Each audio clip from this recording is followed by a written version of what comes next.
And hello guys and welcome back to my YouTube channel mga kapatid. Welcome back sa One Talk PH, Luzon, Visayas at Mindanao. At eto na ang pinakamaiinit na mga balita nating nasagap ngayong araw mga kababayan. Nako, nanganganib po ngayon mga kapatid. Itong sila Escudero, Villanueva at Bongo. Kasi nga mga kababayan, inilabas na po kasi ng PCIJ mga kapatid, itong mga nadiskubre nila na di umano, itong mga lintik na mga opisyal na ito ng gobyerno natin mga kapatid ay may ugnayan sa mga kontratista ng ating gobyerno.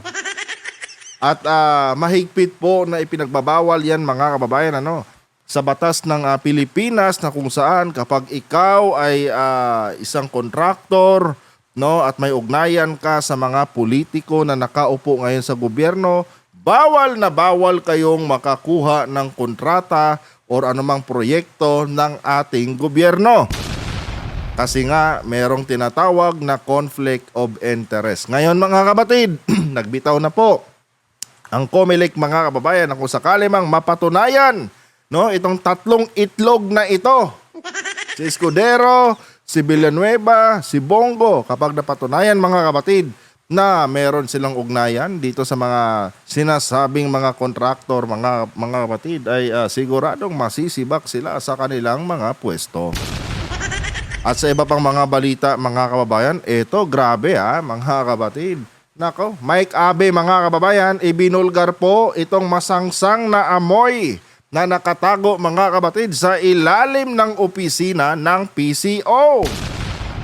Dahil mga kababayan, ayon kay Mike Abe mga kapatid, meron di umanong trilyon na pondo itong PCO, pero mga kababayan, talamak din daw ang korupsyon sa nasabing opisina ng PCO.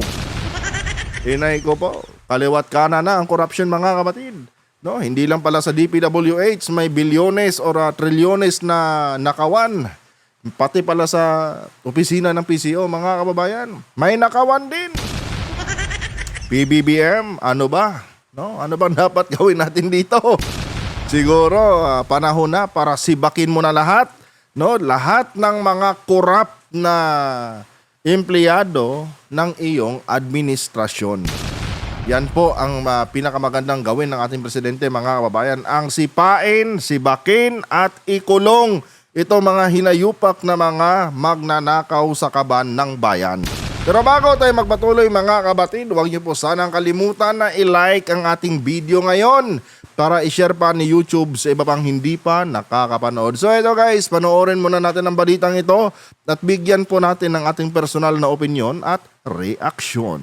Inilabas na ng Philippine Center for Investigative Journalism o PCIJ ang listahan ng mga politikong may-ari o may kaugnayan sa mga government contractor. Nako, kabahan na kayo, Bongo, Villanueva, Escudero. Kapag napatunayan na dawit kayo dito, sibak.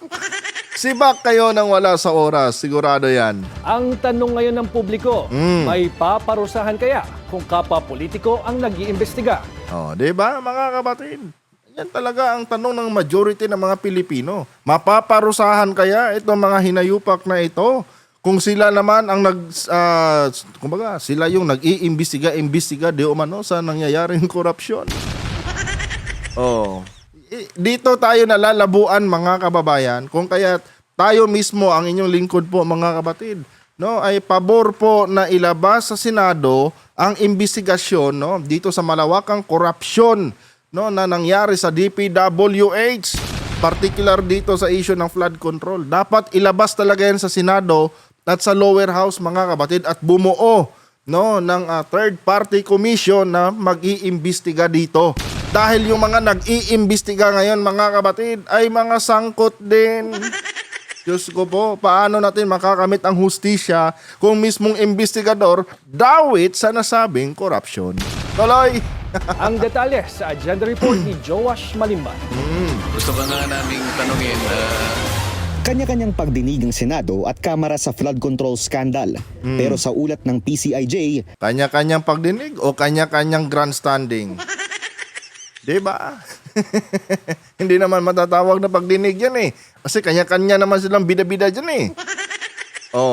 And ang mas malupit pa dito mga kababayan, yung may mga malaking porsyentong nakukuha, nakikickback dito sa nasabing corruption sa DPWH. Ito pa ngayon ang mga tumatayong investigador. Mapapamura ka na lang talaga no? Talagang ginagago ang taong bayan mga kapatid. Biruin mo, dawit mga kababayan no, sa nasabing corruption. Pero ang investigador mga kapatid, yung may pinakamalaking kickback pa dito sa malawakang korupsyon sa DPWH. Animal tuloy. Nasa halos 20 kongresista at senador kung hindi nagmamay-ari ay may kaugnayan sa mga kumpanyang may kontrata sa pamahalaan. Una sa listahan si Senate President Francis Escudero na tumanggap ng 30 million peso campaign donation mula kay Lawrence Lubiano, ang may-ari ng Centerways Construction and Development Incorporated. Nako, po ba ay nagbigay ng donasyon sa biruin mo no. Yung number 1 yung Senate President na humarang sa impeachment ni Sara, ngayon mga kapatid, nangunguna po mga kababayan sa listahan no ng PCIJ mga kapatid na Deomanoy tumanggap mga kapatid ng bilyones galing sa mga kontratistang sangkot sa anomalya sa flood control project sa ating gobyerno. Kamusta ka naman, Cheese? Kulang ba yung kapal ng mukha mo? Sana po mag-initiate na kayo ng inyong mga resignation dyan. Di ba? Mahiya naman kayo sa taong bayan. Oh, yung corrupt na vice presidente, kinakampihan nyo. Tapos ngayon, no, lantaran din yung pag-amin mo na tumanggap ka ng tawag nito. Tumanggap ka ng bilyones dito sa isang kontraktor na kakilala mo. Oh, kayo ba naniniwala mga kabatid na yung ibinigay ni kontraktor walang kapalit yon? Oh, sino bang tanga ang maglalabas ng bilyones dyan mga kababayan para sa campaign ng isang senador kung wala naman siyang mapapala? Oh, di ba? Malamang sa malamang mga kabatid, merong inside business itong mga to. Di ba? May mga nakatagong plano yung mga yan mga kababayan. And hindi coincidence to mga kabatid dahil itong si Escudero, no, sinubukan pa talagang magsingit ng 120 billion no na flood control budget para doon sa kanyang lalawigan. Oh, siguro yan na yung kabayaran doon sa ibinigay sa kanya nitong kontraktor na ito, mga kababayan. Tuloy! sino man na kandidato, whether local or national, sa huli mga eleksyon? 2022, Your Honor? Yes. Yes po, Your Honor. Yung ang linaw na ng tanong tapos gusto mong ulitin pa, no? Kanino po yun? Kay Senator Cheese po. Nako? Senator Cheese Escudero. Yes. Si Senator Joel Villanueva naman ang Nako? Pumapangalawa sa listahan, mga kapatid.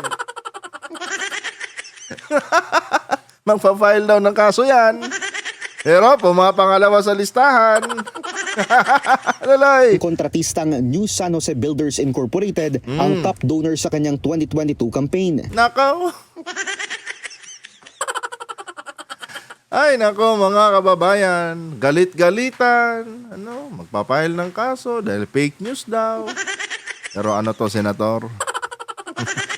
Bakit pumapangalawa ka sa listahan ng PCIJ?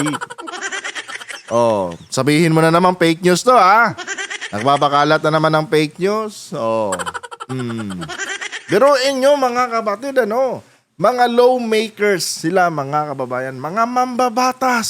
Sila ang gumagawa ng batas mga kapatid na iniimplementa, nabubulol ako, na iniimplementa mga kababayan dito sa ating bansa. Pero mga kababayan, kung sino pa yung mga mambabatas, sila pa yung number 1 violators.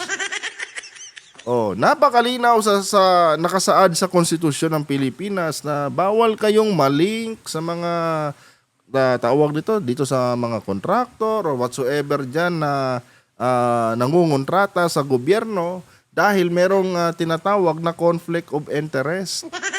Pero mga kababayan, ito mga hinayupak na ito, lantaran po mga kapatid ang ginagawang pananabutahe sa ating saligang batas. Diba? Sinasabotahe ang konstitusyon. Biruin nyo tumanggap mga kababayan, no, ng mga bilyones para gamitin pondo sa kanilang pagtakbo, mga kabatid, sa kanilang inaasam-asam na posisyon sa gobyerno. Oh, diba? Joel, kamusta naman? Oh, huwag mo sabihin fake news na naman to, ha? Ganyan ka pa naman. Nagagalit kapag nasobrahan yung birada sa'yo. Simple lang yan eh. Hindi ka namin bibirahin kung wala kaming nababalitaan tungkol sa'yo. Oh. Sino ba naman tangang titirahin ka dyan ng basta-basta na lang? No? Na wala ka namang kinalaman sa mga kung ano mang mga anomalya. Ang problema, yung pangalan mo lumulutang. Oh, pangalawa ka pa sa listahan dito. Tapos ngayon magagalit ka. Diba? Mahiya naman kayo. Oh, wag naman ganyan na. Diba? Umalis kayo sa mga posisyon nyo kung ayaw nyong binabatikos kayo ng publiko. Dahil kami, hustisya ang hinahanap namin dito. Diba? Hustisya para sa mga mahihirap nating mga kababayan, no, na kung saan walang tigil sa pagbabayad ng buwis. Tapos kayo, no, kayong mga opisyal ng ating gobyerno nalilink sa mga katiwalian. 'Di ba? Anong gusto niyong gawin namin? Magbubulag-bulagan? Oh, kaya wala kang karapatang magalit, no? Kung meron mang pumupuna sa iyo, kung meron mang tumitira sa iyo, you are a public servant. Hindi ka nakakataas sa amin dahil sambayan ng Pilipinas ang nagpapasahod sa inyo. Buwis ng mga Pilipino ang ginagamit na pangpasahod sa inyo. Kaya karapatan ng bawat Pilipino, no, na malaman yung totoo patungkol sa inyong mga koneksyon dito sa mga kontraktor na ito. Oh. And very simple yung message, mga kababayan, ng balitang ito. Nagkaroon sila ng sponsorship galing sa mga kontraktor, and panigurado, mga kabatid, meron din silang utang na loob dito sa mga kontraktor na ito. 'Di ba? Ano ang kapalit niyan? Proyekto. Oh, yan ang kapalit niyan, mga kababayan. Wala nang iba, mga kabatid. Alangan naman palitan ni Bilyon may bayan ng mamahaling sasakyan. Diba? Hindi tatanggapin yan ng kontraktor. Kailangan nila proyekto. Multi-billion projects, mga kapatid. Oh, yon ang purpose kung bakit inisponsoran kanila. Pero yung sabihin mong willingness lang nila ang nag-drive sa kanila para bigyan ka ng ganyang kalaking pera, no way! Hindi kami pinanganak kahapon, Joel. No, kaya sana, Joel, mag-isip-isip ka bago ka magsalita sa media. No? Hindi paninira yan, hindi ka pinagkakaisahan ng mga tulad namin. No? Kami po ay nagbabase lamang sa aming naririnig sa mga balita. Oh, congratulations! Pangalawa ka, no, sa listahan ng PCIJ. Okay na naman ng talay. Tatay naman ni Senator Bongo ang nagmamay-ari ng CLTG Builders. Isa pa to. Ito talaga, mga kapatid, hindi na ito maitatanggi. Bakit ka mo? Pamilya niya mismo to eh. Hindi ba, mga kababayan? Ay, nako. Senator Bongo, kamusta? Okay pa ba tayo dyan? Pumapangatlo ka sa listahan ng PCIJ. Utangina. Mga kababayan, ito talaga yung nakakatawa at nakakaasar, mga kabatid, na realidad ngayon sa ating gobyerno. Tapos ang lalakas ng loob magmalinis. Diba? Ginagamit ba talaga ang Senado, mga kababayan, para maghugas kamay? Oh, pero ako naniniwala ako sa blood is thicker than water. Kaya wag kami, Bongo, no? Wag kami ang lukuin mo. Oh, pwede mong sabihin kahit ano diyan na hindi ka wala kang kinalaman diyan whatsoever diyan, pero hindi mo kami makukumbinsi sa ganyang kadramahan mo. Kung nagkaroon ka nga ng loyalty kay Digong, no, na hindi mo pa kaano-ano, dito pa kaya sa pamilya mo? Oh, di ba? Common sense lang yan, mga kabatid. Yung loyalty ni Bongo kay Digong na hindi naman niya kaano-ano, hindi niya kadugo, mga kababayan. Grabe, napaka-solid. How much more pa, mga kabatid, dito sa kanyang pamilya? Oh, di ba? Blood is thicker than water. Hinding-hindi yan nababali, mga kababayan. Kahit mag-away-away kayo dyan, no?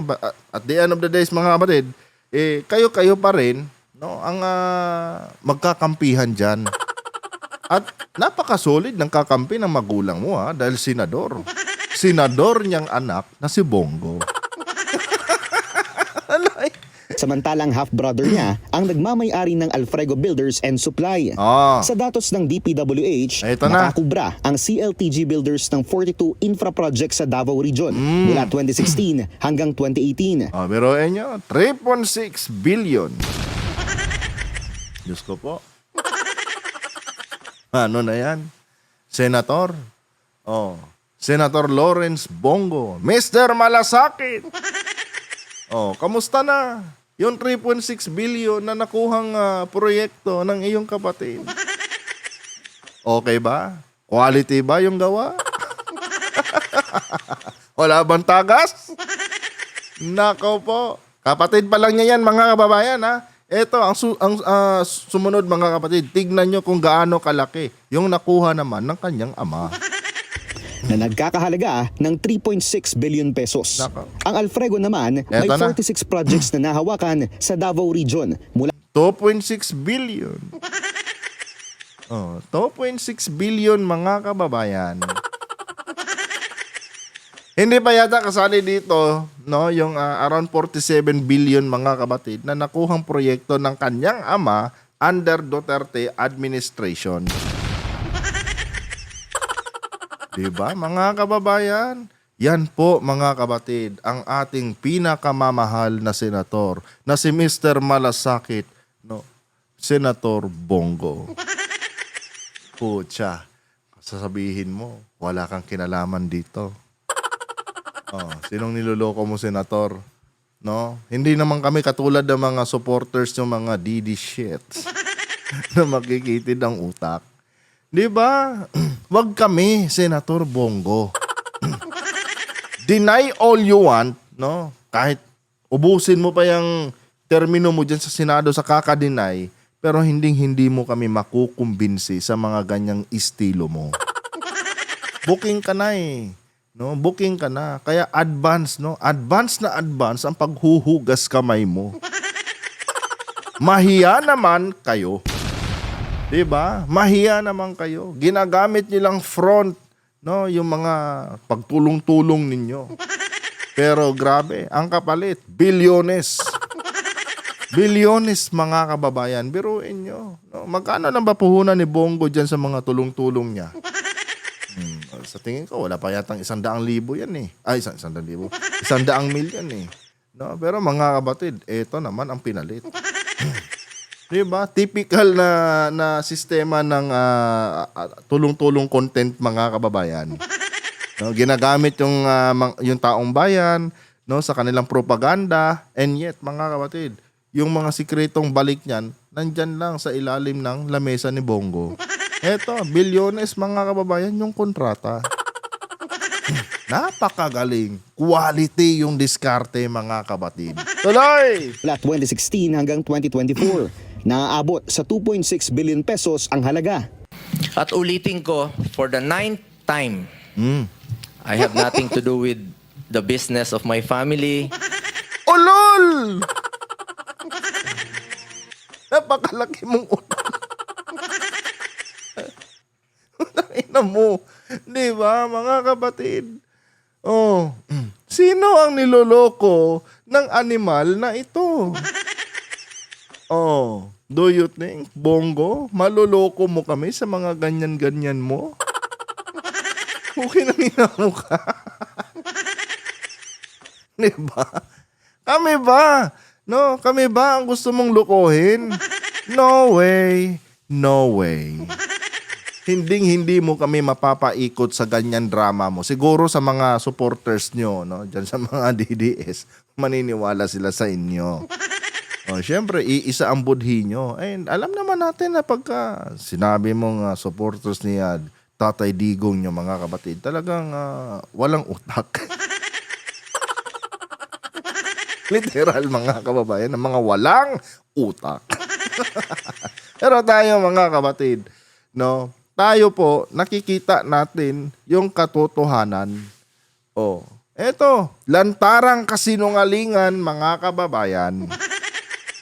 Diba? Huwag kami bonggo. No, huwag kami ang lukuhin mo. Hinding-hindi yan makakalusot sa amin.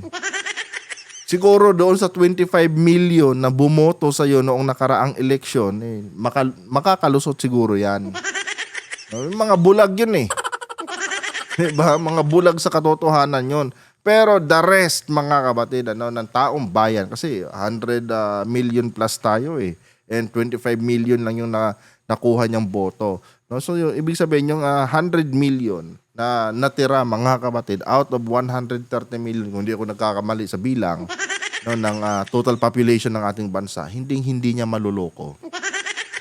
Oh, hindi niya maluloko. Walang maniniwala sa ganitong klaseng kasinungalingan ni Bongo. Diyos ko, pamilya mo, kapatid mo, tatay mo, no? Tapos sasabihin mo, wala kang kinalaman dyan. Ina, kapal ng mukha ng hayop na to tuloy. Wala po akong kinalaman sa negosyo nila. Sa Kamara naman, nangunguna sa listahan si Ako Bicol Party List Representative Zaldico. Oh, ito yung kinakainggitan ni Sara. Diba?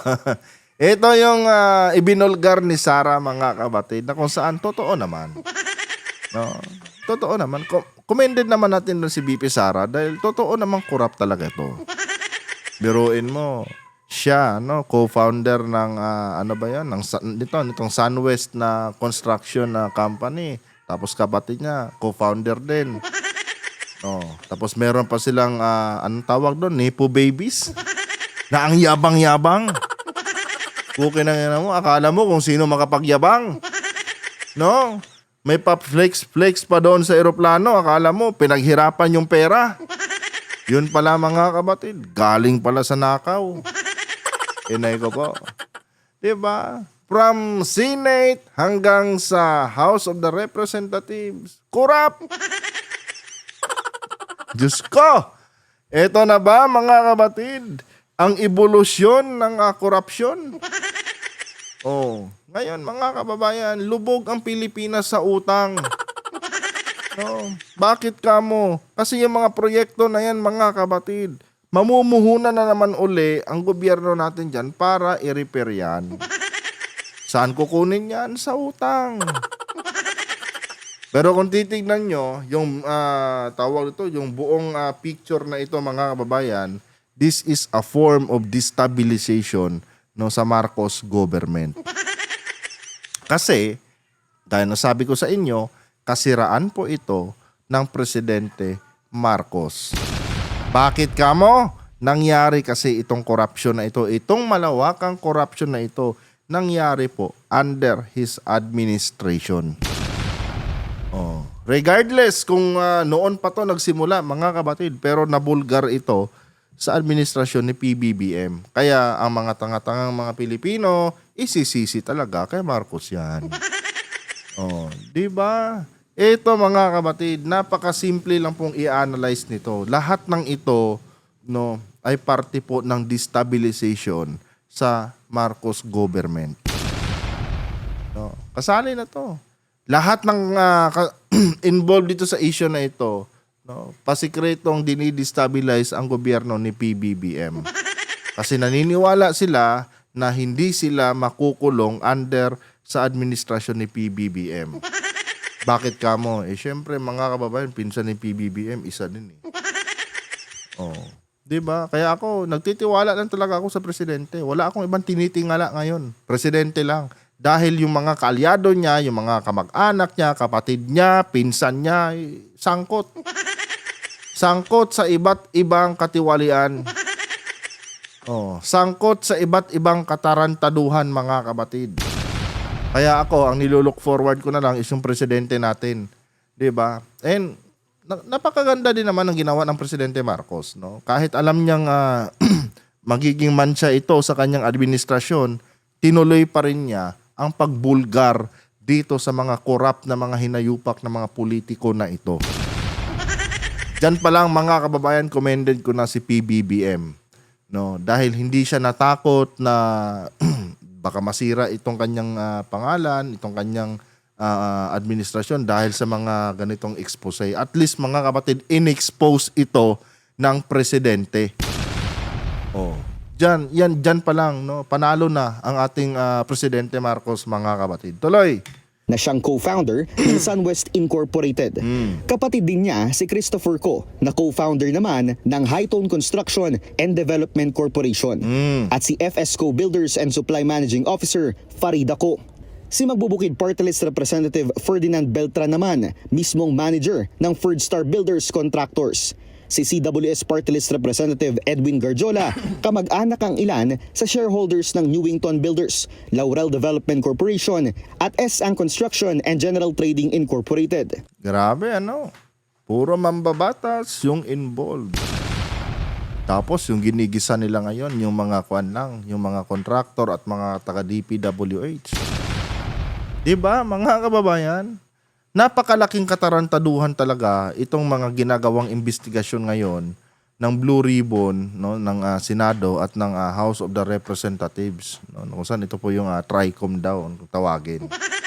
Napakalaking katarantaduhan talaga ito, mga kapatid. Dahil mismo yung mga sangkot, no, sa anomalya sa katiwalian ng ating gobyerno, naging investigador pa, mga kababayan, dito sa nasabing korupsyon. Na kung saan, kasali po sila dito, mga kapatid.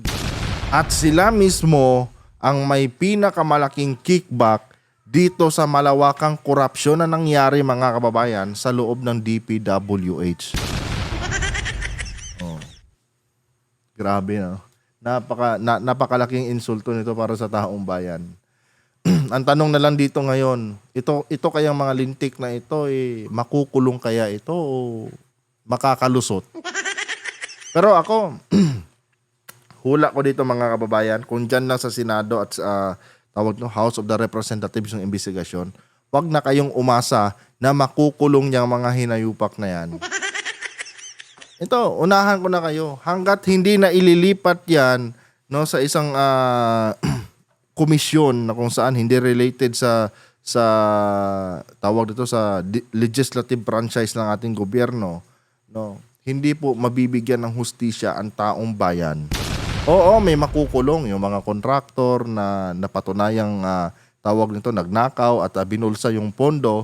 Pero, mga kapatid, yung may pinakamalaking porsyentong nakuha dito sa malawakang korupsyon sa DPWH, wag na kayong umasa na may mapapanagot sa mga hinayupak na yan. Wala pong ni isa dyan, mga kapatid, ang mapapanagot po, no, dito sa nangyayaring investigasyon ngayon.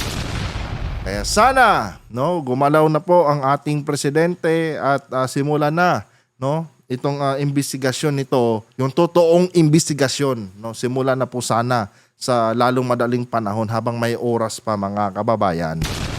Kasi yung iba dyan, pagkatapos ng termino nila by 2028, kanya-kanyang lipad lang yan. Or mas worse, no, bago matapos ang mga termino nila, kanya-kanyang lipad na sila ngayon. Kasi nga, may balita ako, mga kapatid, na nasagap na ito nga daw si Saldico yata nandun na sa US. At itong sino ba yan? Si Dong Gonzales. Ewan ko kung ano ginakasangkutan ni Dong Gonzales, Pero parang mainit din siya ngayon sa mata ng publiko, At naispatan nga siya, mga kababayan, sa NAIA. Papuntang ibang bansa, di ba? Pero hindi ko alam kung saan siya nabibilang na issue, sa flood control ba or sa kung anong mga nakawan. Pero ganun pa man, mga kapatid, dapat po, no, bilis-bilisan na po ng ating mahal na Pangulo. No, seryosohin niya talaga ito dahil dito lang siya makakabawi, mga kababayan, dito sa mga hayop na mga politiko na sinasabotahe itong kanyang gobyerno. At ito, gaya ng sabi ko sa inyo, This is a form of destabilization, mga kapatid, against the Marcos government. Sinasabutahin nila mismo sa loob ng administrasyon ni PBBM. No, doon nila ginawa itong pananabutahe sa kanyang administrasyon, mga kababayan. Biruin nyo, mga proyekto ng gobyerno yung kanilang tinitira, mga kapatid. Oh, napakabigat niyan, mga kababayan, para sa ating presidente. Dahil ang nasisira talaga dyan is itong mga proyekto niya na kung saan ito sana ang maiiwang ligasiya ng ating presidente pag dumating na yung panahon na bumaba na siya sa pwesto. Sana lang, no, mapanagot itong mga hayop na mga politiko na ito. Anyway, tuloy muna natin ito, mga kapatid. Ito ang partial list ng PCIJ ng mga kongresistang may kaugnayan Partial pa lang pala to, mga kababayan. Ibig sabihin, meron pa talagang ilalabas itong PCIJ, mga kapatid, na mga pangalan. Sino naman kaya yung iba?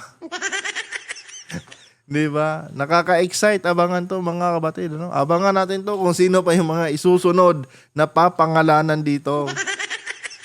Panigurado, yung ibang mga nagbibida-bida dyan ngayon, sangkot din yan. Diyos ko po. sa public works contractors. Sa kasalukuyan, nasa 31 contractors ang nasa listahan ng Commission on Elections na umano'y nag-donate sa mga kandidato noong 2022. 31. Ayon sa COMELEC, 31, mga kapatid, tama ba? 31? contractors. Sa kasalukuyan, nasa 31 contractors Oh, 31 nga yung contractors na nag-donate, mga kababayan. Ang tanong, sino-sino tong mga politiko na ito, no, ang binigyan po nitong 31 contractors na ito? Ibig sabihin, ganun kadami ang involved sa isyong ito, mga kapatid. Diyos ko po. ang nasa listahan ng Commission on Elections na umano'y nag-donate sa mga kandidato noong 2022. Ayon sa COMELEC, hindi maaaring mangontrata sa gobyerno ang sinumang may posisyon sa pamahalaan dahil sa conflict of interest. Di ba, mga kapatid? Oh. Alam naman ng mga matitigas ang muka ng mga mambabatas to. No? Alam nila to, mga kababayan. Alam nila to dahil sila mismo ang gumawa ng batas na to eh. Oh. Sila ang nagbalangkas niyan, mga kapatid. Pero ang tanong, bakit ginawa pa rin? Di ba, mga kapatid? O sino pa yung taga-gawa ng batas, no, dito sa Pilipinas? Sila pa yung number 1 violator. Number 1 corrupt. Number 1 na nagbabiolate dito sa mga batas na kanilang ginagawa. Oh. Pero pag ordinaryong Pilipino yan, hindi na abutin ng 1 linggo, kulong na. Pero dahil bigating mga politiko yung involved, mga kapatid, tatakbo pa to ng 1 taon itong investigasyon na ito bago ito marisolba. At ang mas worst pa dito, baka walang mapanagot na mga politiko. Yan na talaga ang expectation ko dito, mga kababayan. Sa investigasyon na ito, wala talagang politikong mapapanagot dito.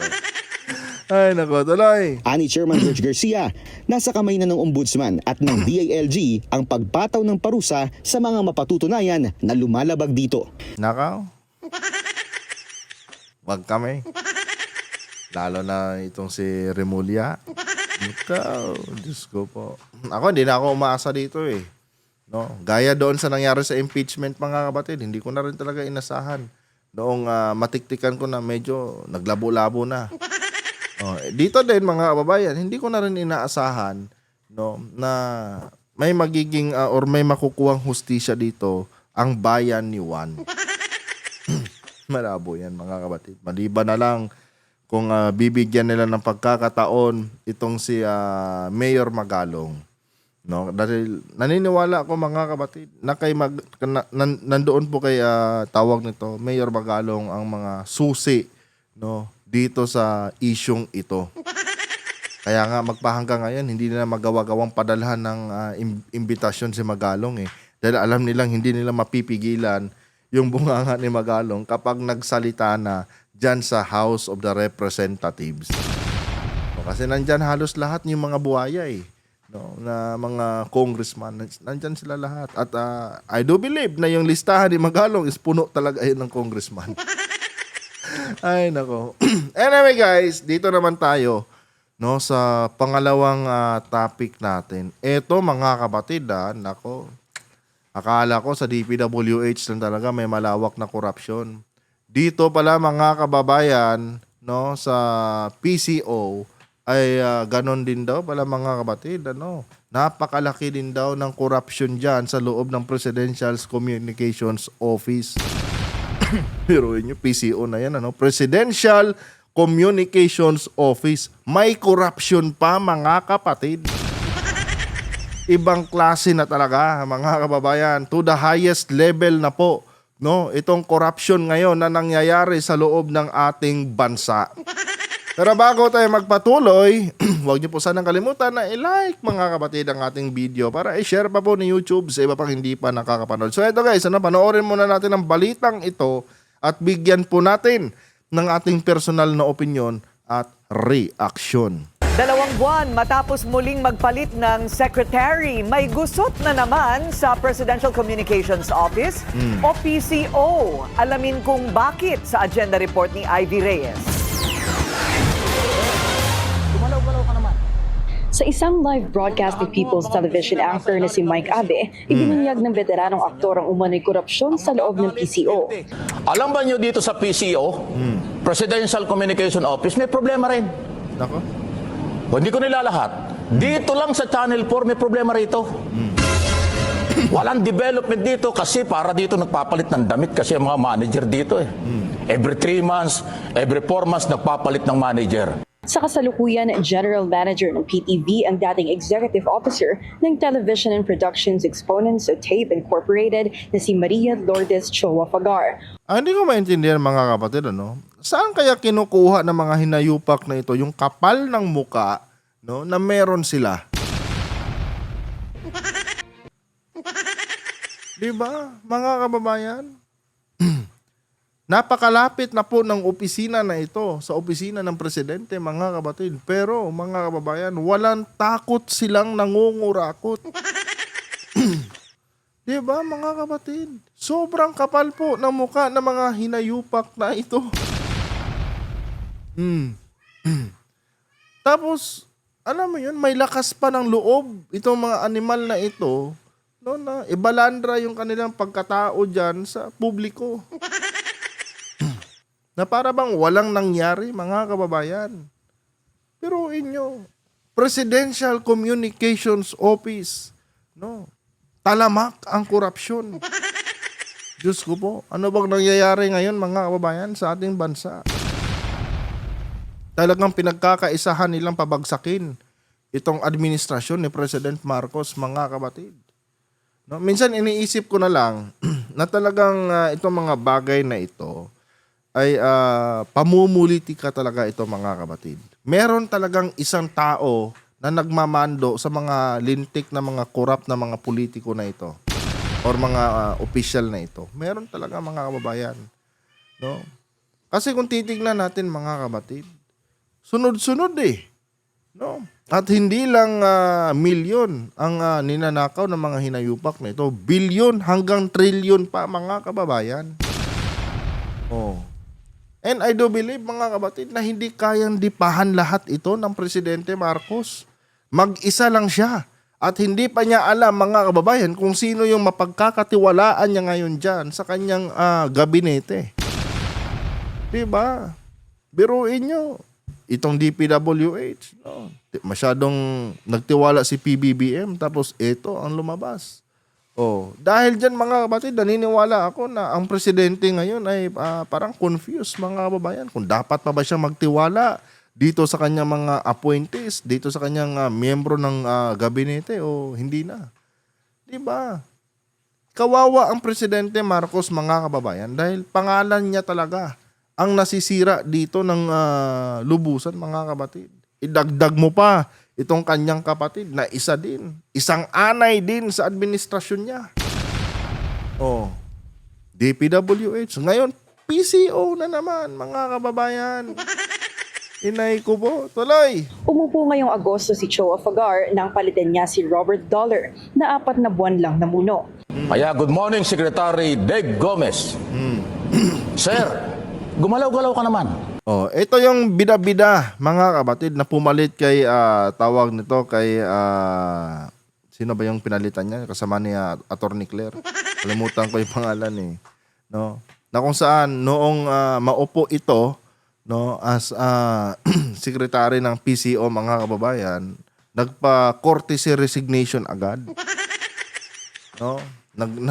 Nagdemand agad ng courtesy resignation. Oh, eto ngayon ang resulta ng kanyang pagmamagaling. Oh, ano na kaya? Secretary Dave Gomez, no, kamusta naman? 2 months ago, bidang-bida ka. O ngayon, paano mo to sasagutin itong mga banat ni Mike Abe sa'yo? Oh, gumalaw ka daw, oh. Ibig sabihin, hindi ka gumagalaw. No, magaling ka lang sa umpisa. Oh, kalaunan, wala na. Oh, biruin mo. News anchor mo na mismo nananawagan sa'yo. Di ba? Gumalaw ka daw. Oh.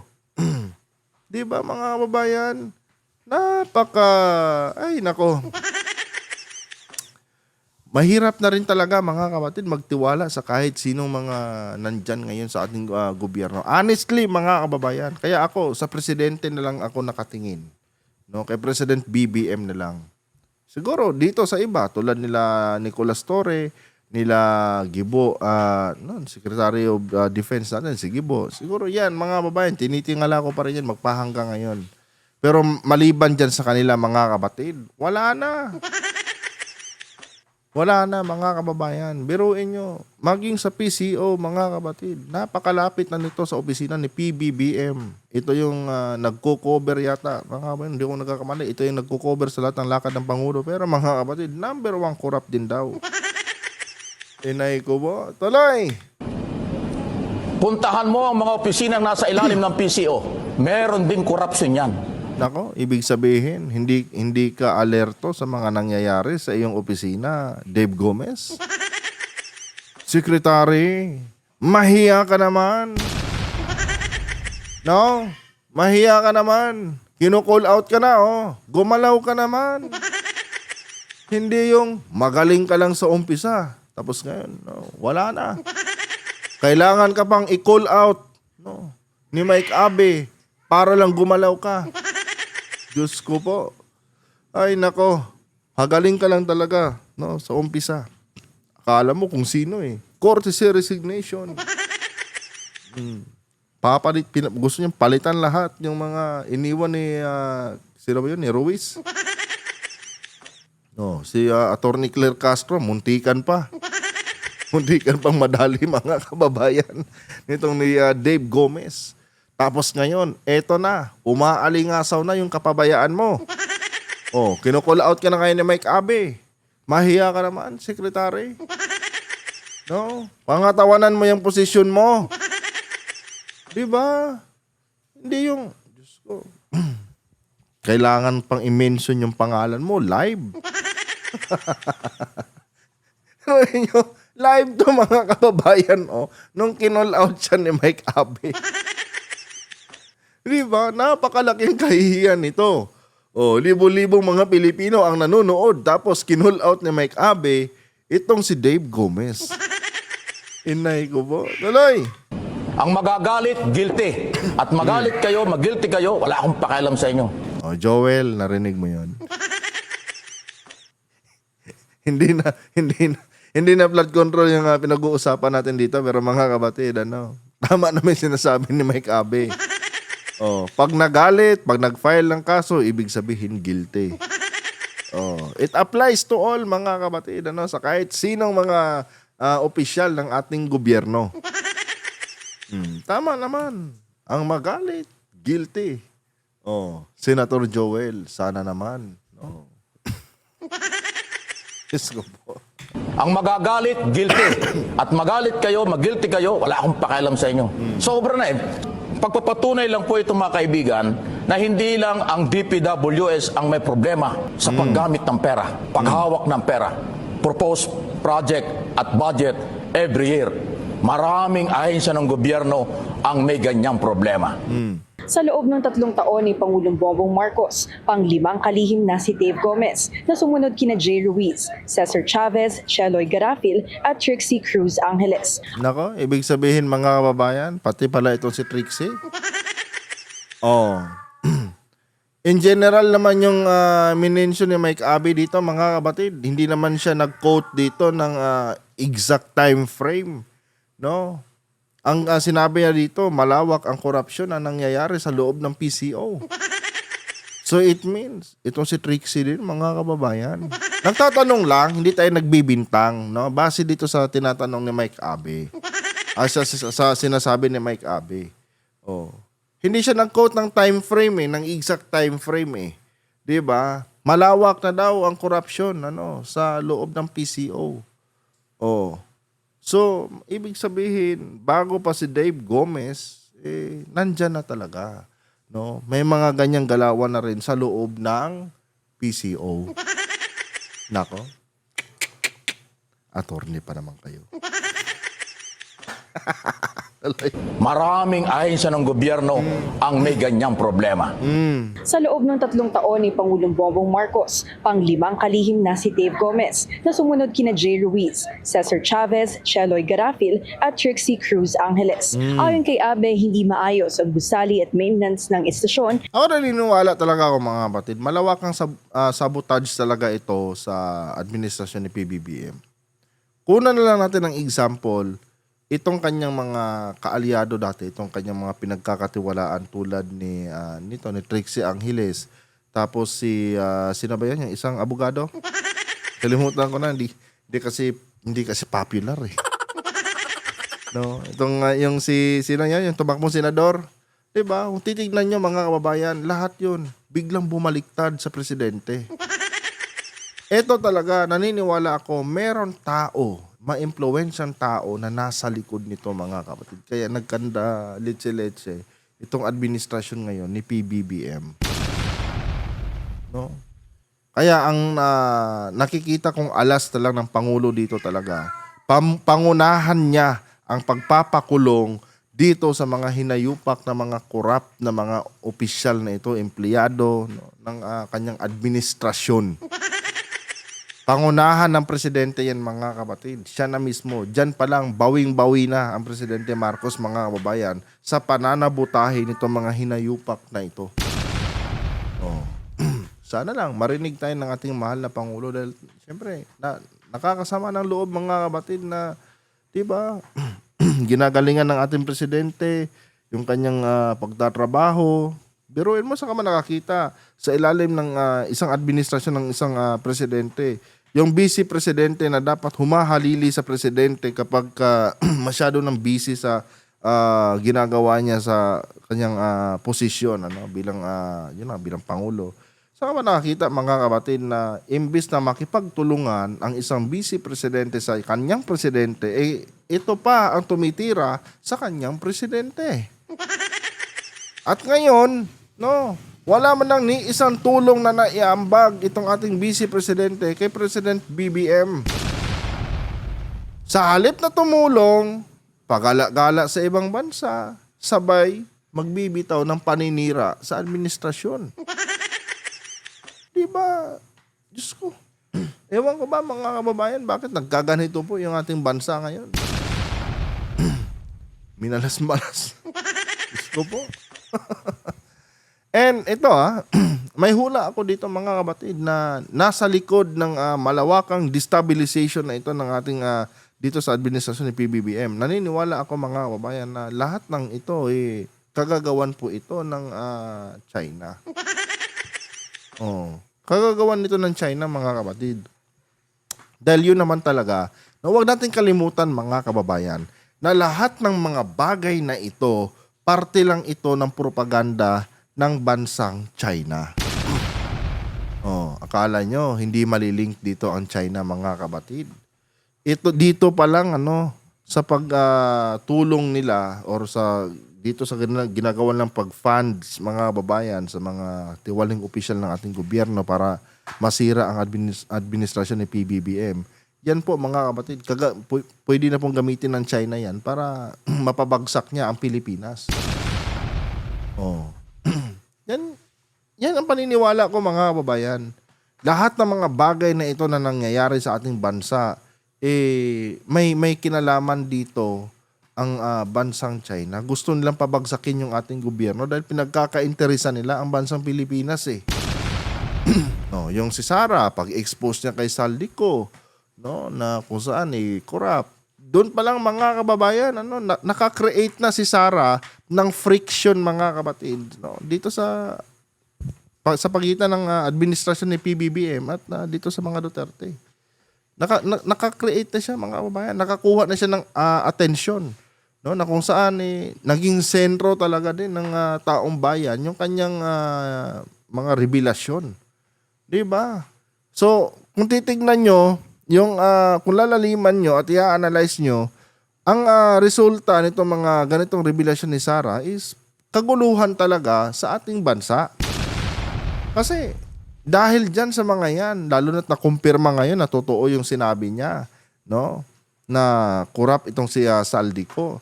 Ngayon, mga kabatid, hati na po ang tawag nito, hati na po ang opinyon ng taong bayan. Regardless sa facts, mga kababayan, na kaya ginawa ni Sara yon is dahil naiinggit siya dito kay Saldico dahil busog na busog si Saldico samantalang sila nangangayayan. Kung titignan natin, mga kapatid, no, may kwan pa rin no, may tama pa rin dito, mga kababayan, sa mga propaganda ng bansang China. Ngayon, habang nagdi-discuss tayo ng mga internal problems natin dito, yung China naman, mga kapatid, patuloy din doon sa ginagawa nilang pag-akupa sa ating katubigan. At mayroon pang mga balita na lumalabas, mga kababayan, na itong ang bansang China handang pondohan itong mga pro-China na mga politiko by 2028. Kaya ngayon pa lang, asahan na natin, mga kapatid, na may mga ibang revelasyon pa related sa korupsyon na nangyayari sa ating bansa.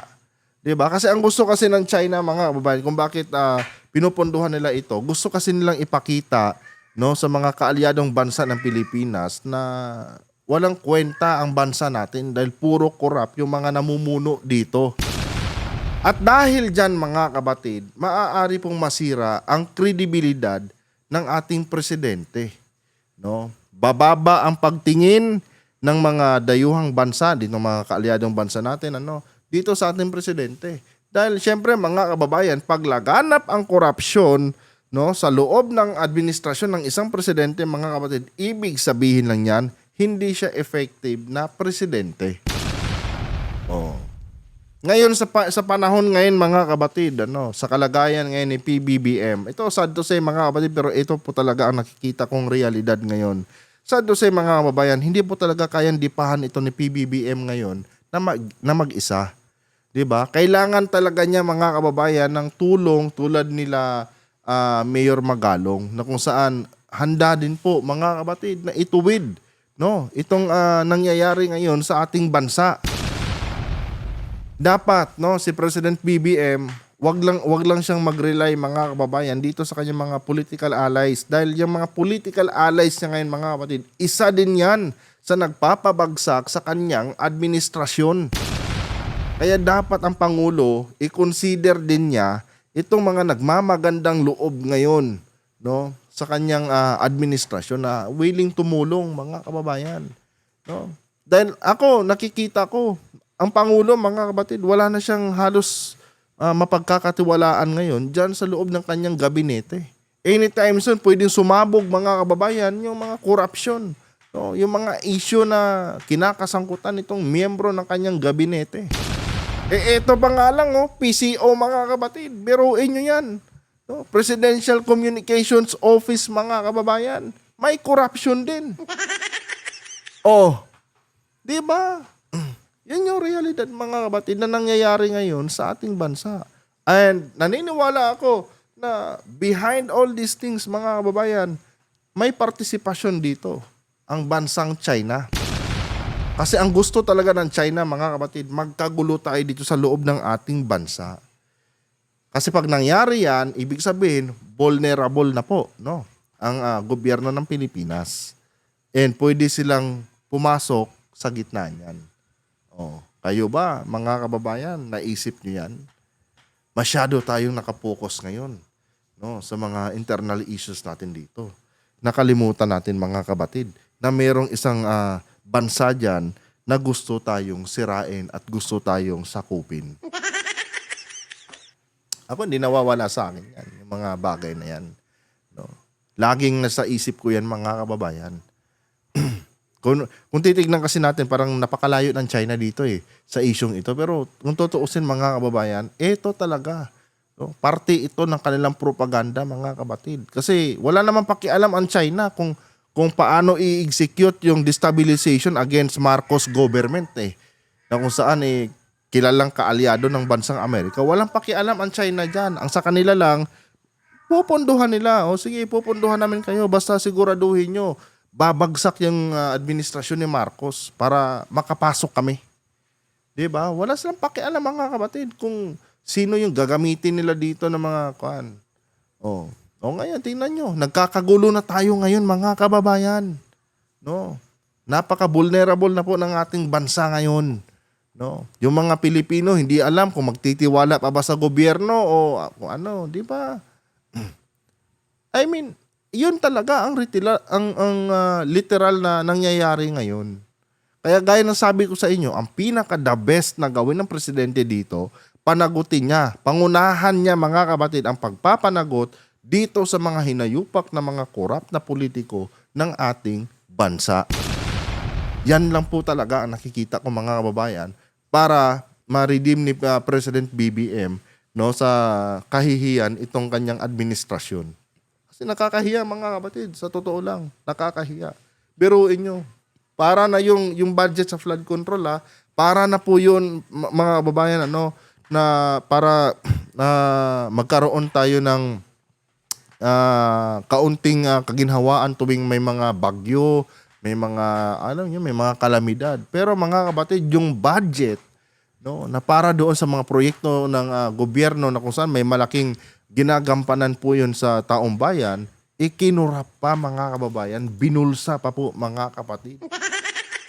Diba? Diyan pa lang, mga kababayan, nakikita na ng ibang mga bansa ngayon, anong nangyari sa Pilipinas? Bakit ganito yung kanilang gobyerno? Imbes na gaganahan pa silang suportahan tayo sa ating laban against China, syempre, yung iba dyan, nag-iisip na rin, pinanghihinaan na rin yung iba. Parang malabo to Sila-sila lang dyan sa loob ng kanilang bansa, nagkakagulo pa. Diba, mga kapatid? Ito yung nauobserbahan ko talaga, sa totoo lang, mga kababayan. Ito yung obserbasyon ko ngayon sa nangyayari ngayon, mga kapatid, sa ating bansa. And gaya na sabi ko sa inyo, ulitin ko, naniniwala ako na may malaking papel na ginagampanan dito ang bansang China. Anyway, opinion ko lang naman yan, mga kapatid. At nasa sa inyo na yan, kung maniniwala kayo sa akin o hindi. Basta ako, yun talaga ang instinct ko, mga kapatid, sa mga pangyayaring ito. Tuloy.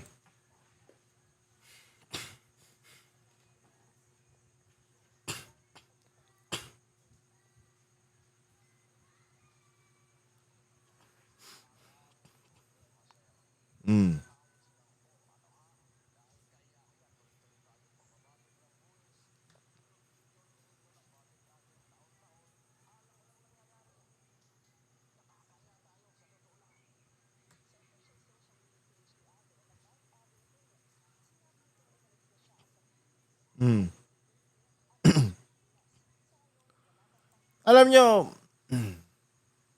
kailan pa ba yun? Ay, di pala. Nitong kwan din pala yun, administrasyon ni PBBM.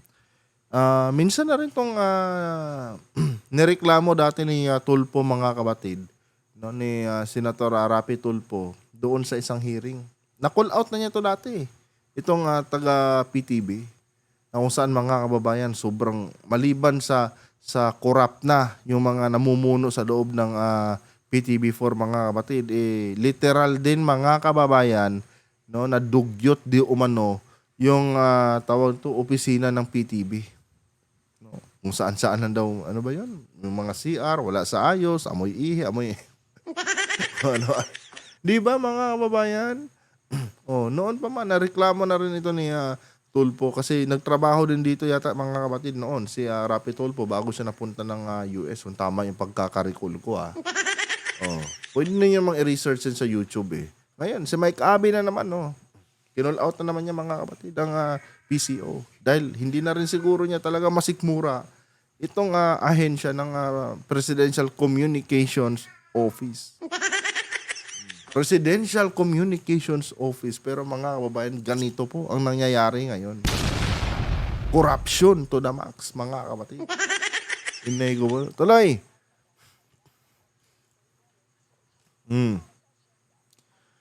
Anyway guys, hanggang dito na itong video na to.